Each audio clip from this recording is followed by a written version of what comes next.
Sir कटी गुड़िया का खौफ।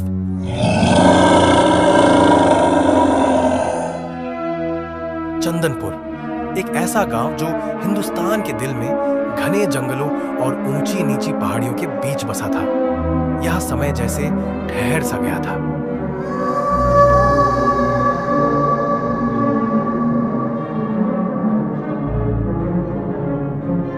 कच्चे मकान पुराने बरगद के पेड़ों की छांव में खड़े थे और हवा में गीली मिट्टी और खिले हुए चमेली के फूलों की महक तैरती थी।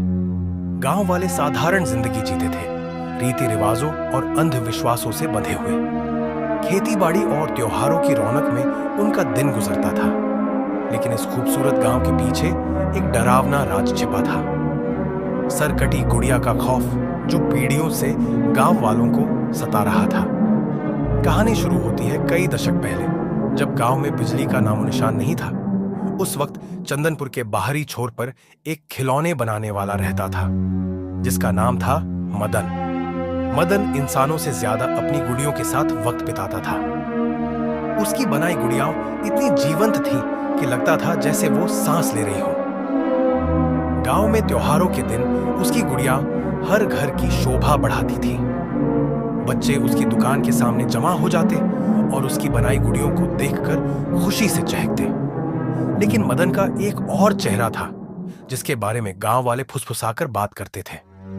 कहा जाता था कि वो काला जादू जानता था। उसकी गुड़ियां सिर्फ खिलौने नहीं थी, बल्कि वो उनमें जादू टोने की ताकत भर देता था। एक रात जब आसमान में खून सा लाल चांद चमक रहा था, मदन ने अपनी आखिरी और सबसे खतरनाक गुड़िया बनाई। ये गुड़िया बाकियों से अलग थी। उसने इसे लाल रेशमी साड़ी पहनाई, जिस पर नाजुक कढ़ाई थी। इसके कलाइयों में कांच की चूड़ियां थीं और गले में एक चमकता हार। लेकिन इस गुड़िया का सिर नहीं था। जहां चेहरा होना चाहिए था, वहां सिर्फ एक चिकना डरावना ठूंठ था। गांव वालों ने जब इसे देखा, उनके रोंगटे खड़े हो गए। ऐसा लगता था जैसे उस सिर रहित गुड़िया की गैर मौजूद आंखें उन्हें घूर रही हो। मदन ने दावा किया कि यह उसका सबसे बड़ा कारनामा है, एक ऐसी गुड़िया जिसमें उसने एक ताकतवर आत्मा को बांधा था। लेकिन उसकी यह गलती उसे और पूरे गांव को भारी पड़ गई। उस रात कुछ भयानक हुआ। आत्मा जो गुड़िया में कैद थी, गुस्से से पागल हो उठी। उसे अपने अधूरे रूप का अपमान सहन नहीं हुआ। उसने मदन को श्राप दिया और गांव पर कहर बरपाने की कसम खाई।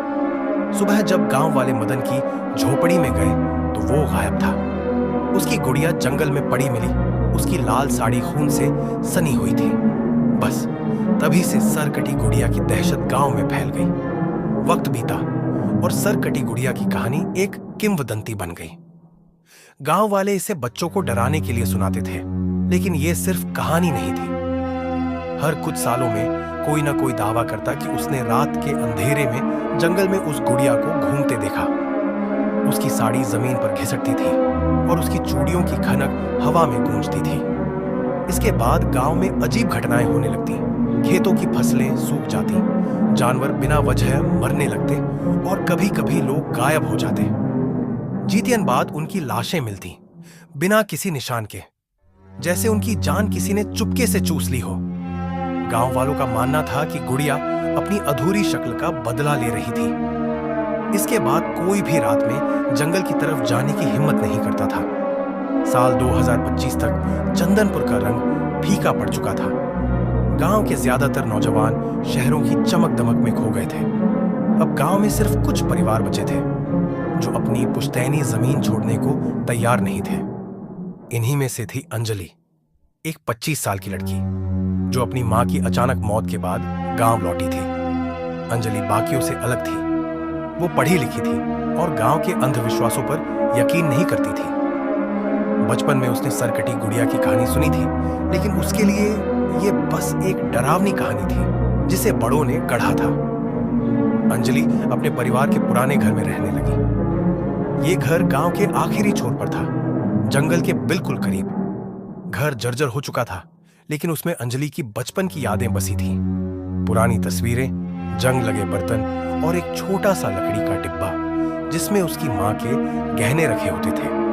एक दिन जब अंजलि अपनी मां का सामान समेट रही थी, उसे एक पुरानी डायरी मिली।